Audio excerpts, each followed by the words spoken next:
Mga kabayan, meron na pong bagong pamilihan dito sa Alcobar. Ito po ay malapit o katapat mismo ng Lulu Hypermarket. So ang pangalan sa bagong store nito ay Mark and Sib. So Hyperstore. So medyo malapad siya, pahaba, pero sama-sama na ang mga paninda sa loob ng market. At ito po ay yung pinaka-karsada, kaya tapat mismo ng karsada yung mga pupunta, ayan, madali lang makapasok sa parking area ng bagong store na ito. Kasi nga po ito maluwag yung pinaka front nito ng highway mismo. Ayan po, so ito na mismo yung pinaka Mark and Save o bagong store na bagong bukas dito, no? Dito po sa Alcobar. So ngayon subukan natin pumasok sa loob para makita at ating matunghayan ang mga tao dito o mga customer. Ayan po, so ito ay kaka-open lang, ay talaga naman, no? Ito po ay ordinary dish pa lang. So kung mapapansin natin, marami po, busy po yung mga counter. Yan, maraming pila, mahaba ang pila, maraming mga customer na mga bumibili. Ito po ay bagong open. Dahil ang sabi nila sa mga nakapunta na dito ay talagang maganda ang mga paninda dito, maganda ang mga presyo, no?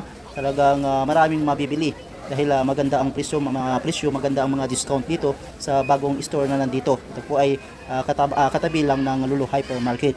Okay, so puntahan natin hanggang sa unahan mga kabayan para ating makikita, o kung makikita natin, mapapansin natin, napakarami pong mga customer.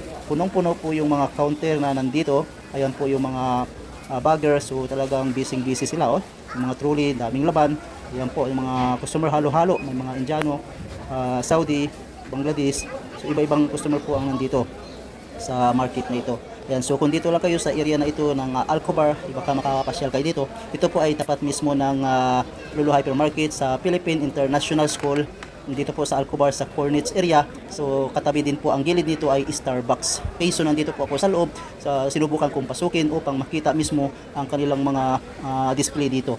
Ayan po, marami pong mapamilian, no? So nandito po sama-sama na yung mga pwede nating bibilin ng mga panregalo, pang giveaways para sa sarili, or para pagka uwi kayo o magpakatargo, dahil nga po ito ay magandang mga presyuhan dito sa store na ito. Kaya kung mapapansin natin, makikita natin sa mga customer, napakaraming customer talaga. At ito ay ordinary days pa lang. How much more kung araw ng Huwebes, Biyernes at Sabado or weekends, ay talagang maraming customer po dito, no? Dahil bagong open. Kaya tapos maganda po yung mga presyo dito, yung mga paninda nila, marami pong mapamilian. Ayan po, marami po dito mga kapwa natin kababayan, mga Pilipino na nandito po ay namimili po sila, oh.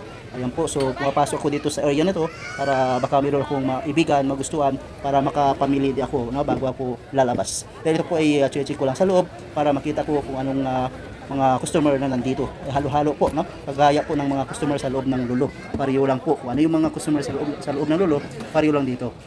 Dahil nga katabi lang po ng Lulu Hypermarket, kaya yung mga customer ng Lulu siyempre pupunta din dito dahil ito'y bagong-bago. Kaya pumunta dito para makita nila yung mga paninda. At ako'y may nakita dito saging. Ito po yung saging ay nagmula sa Pilipinas, no? Ito po ay banana from Philippines at ang presyo ay maganda ang presyo.